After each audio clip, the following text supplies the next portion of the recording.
Hey, welcome back to Scale Model Car Techniques or Lone Wolf Custom Painting, whatever you want to call it. Happy Friday to y'all.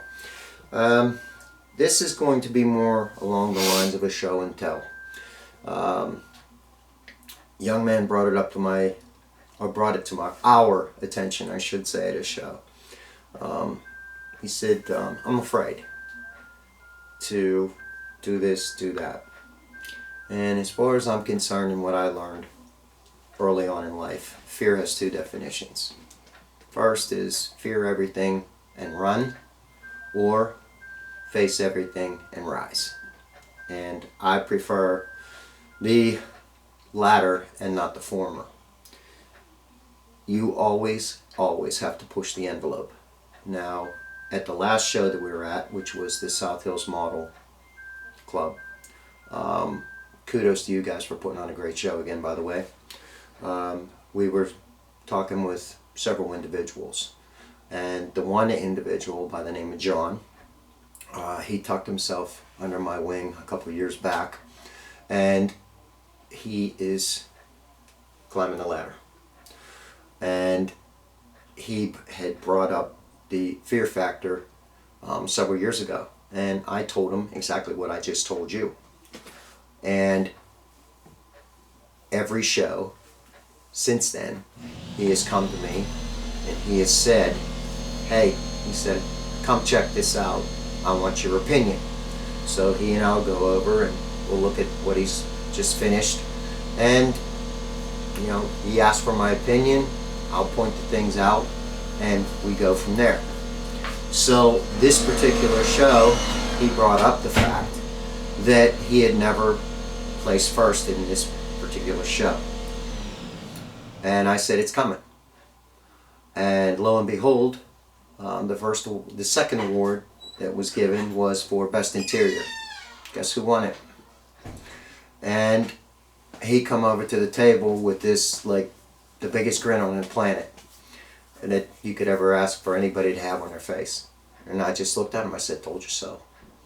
Well, as the awards were given out, he ended up with 2 first places.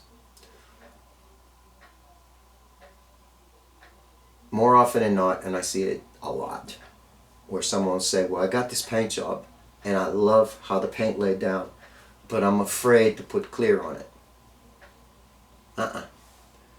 As long as you follow those steps to get to the point that you're getting to, you gotta go for the clear, because the clear is going to take that paint job and enhance it 100%.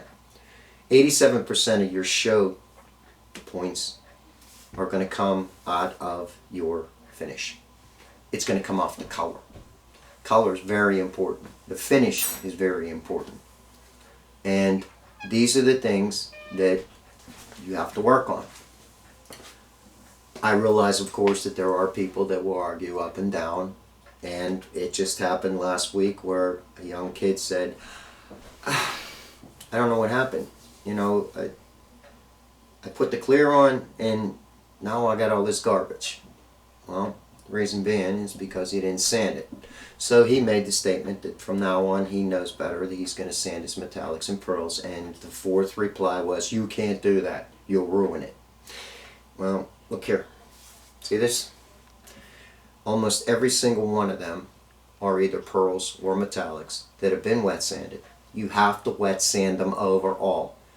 These lower appendages that pass this type of advice down the line to these guys that are either coming back into the hobby or the youngsters are absolutely, positively incorrect when they say that you can't wet sand metallics and pearls.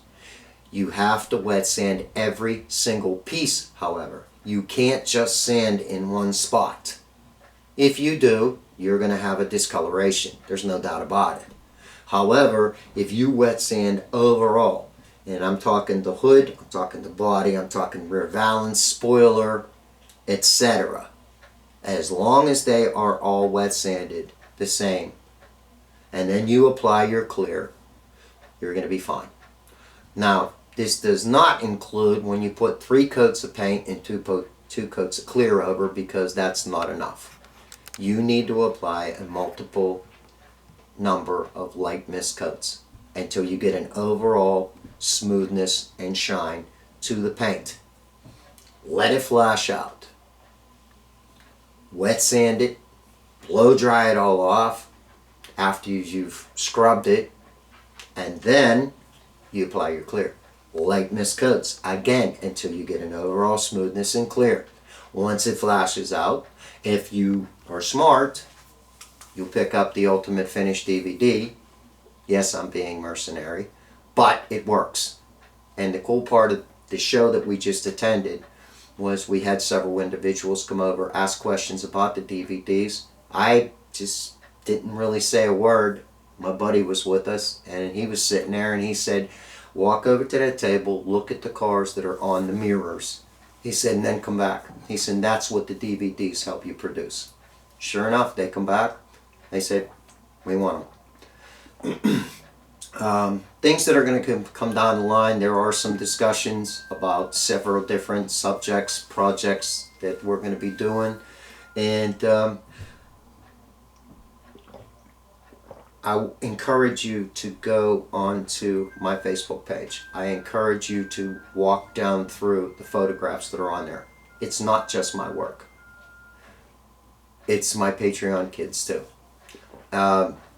There's he's not 8 now, he's 10. One of my Patreon kids, his kid, at 8 years old, laid a paint job down that anybody would be proud of simply by following the steps in the DVD. And also you get to see the work that these guys are doing, and it's utterly fabulous. These guys are really starting to step up to the plate, and it's how would I say this? I take great pride in it, because all it is, it's my knowledge. It's their skills combined with what the hard-earned projects that I've screwed up and learned how to do over again, and they're just simply grabbing the ball and running with it. And I couldn't be prouder of them. So don't be afraid to push the envelope. Don't be afraid. There's nothing to be afraid of. At the end of the day, it's just plastic. If you screw up a paint job, strip it, start all over again.